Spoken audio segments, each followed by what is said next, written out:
Welcome to Around the Court, Around the World. I ran into a good friend of mine, Dr. Bryce Young. And Bryce, thank you so much for being with us today on the show. We're going to have a little fun. I don't know if you've seen an episode yet, but we're going to ask 5 questions. There's going to be a couple of curveballs I'm going to throw you, so just kind of buckle in, all right? But for the most part, though, you're a tennis coach at heart, but mainly you deal with mental toughness and those type of things with athletes.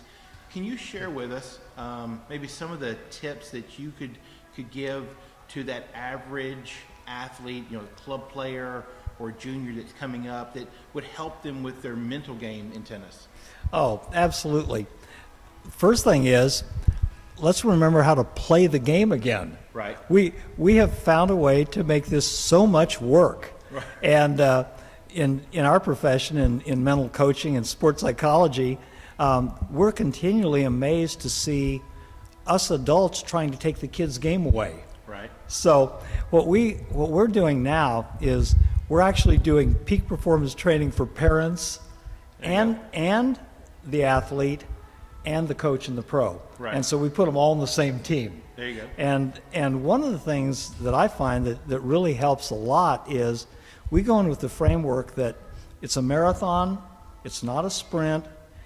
Every single match, every single day is just a blip on the radar. Right. We just want to send you the direction you want to go, which is every time I play, I win. Right. When I learn something about me that has nothing to do with the score. Okay. Okay? Maybe I was more patient today. Right. Maybe I handled the anger stuff better. Right. Okay? And we'll always add something to our tennis game. Every time. Well, the mental side of the sport is so important because you're thinking about what's going on more than you're actually hitting the ball, aren't we? Oh my gosh. The easiest part of the game is the hitting part. Right. That's instinctive. Any human being, when an object comes toward you, will go to meet it. And so what we're doing now is we're working with, okay, what if we just focused on something other than trying to remember 15 things from my last tennis lesson? What if instead we said, I think I'm just going to try focusing on my breathing, starting with the warm-up, and every time the ball comes in, I'm going to inhale. Right. And every time it goes out, I'm going to exhale when I see it. What we find with the players is, by the time they start playing, they've dialed into the ball and they're breathing. Right. They don't have all those gerbils running around in their head, driving them crazy. You just get overloaded sometimes. Well, kind of a curveball. One question. Are you more of a creamy or a chunky peanut butter eater? Oh, I'm creamy now. You are? Oh, yeah. Okay, you gotta go that way? Yeah, oh, yeah. And so when you have that peanut butter and jelly sandwich, is it grape jelly or is it strawberry?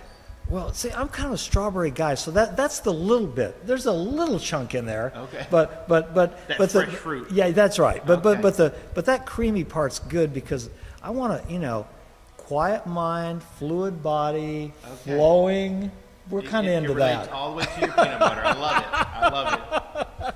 Well, for most tennis players, they're out there and they play some big points, and this kind of come up because last night I had this exact situation happen.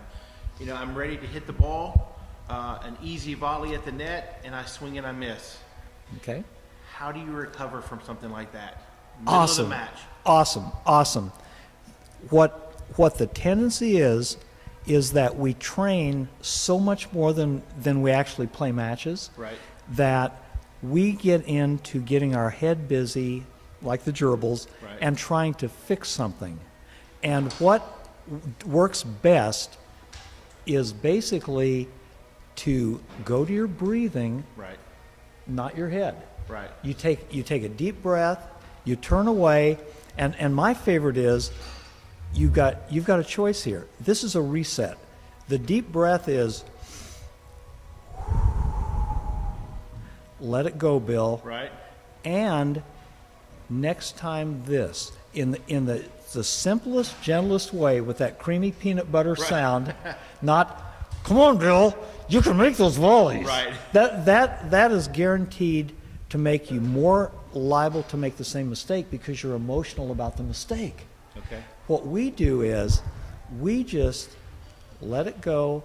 Next time, maybe it's firm wrist, see the ball. Right. What that just the one little thing. the Look for the one numbers. the one the Simple. one is simplest thing, which is I know the way you teach and coach. You're really good at this, and it's making that a habit when we practice, so that after a mistake we simply replace. We're always going for what we want. Right.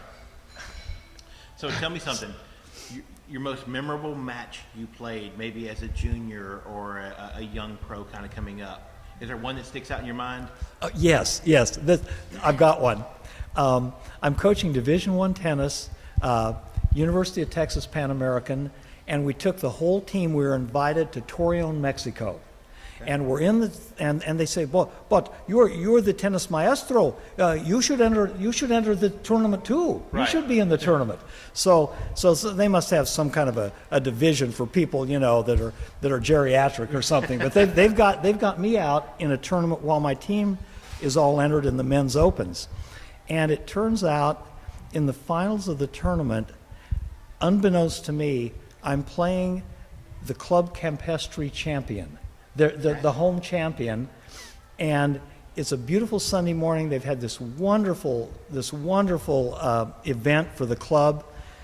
Everybody is there, dressed to the nines, right, cheering cheering like it's Davis Cup.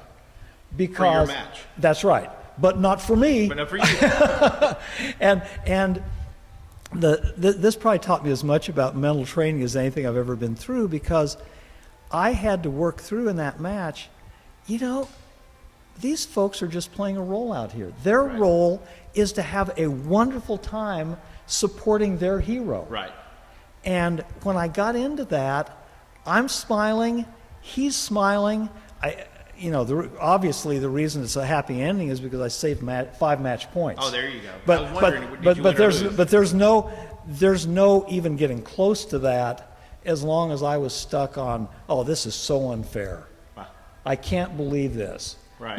Everything's going to be against me today. If I went victim martyr, that right. match was over in the warm-up. You were done. Well, wrapping things up here, what would be one kind of a takeaway that players or parents could help their child with, or even coaches, one kind of simple takeaway for being mentally tough when you're out there on the court competing? Is there? Can you sum it up into one or two little things?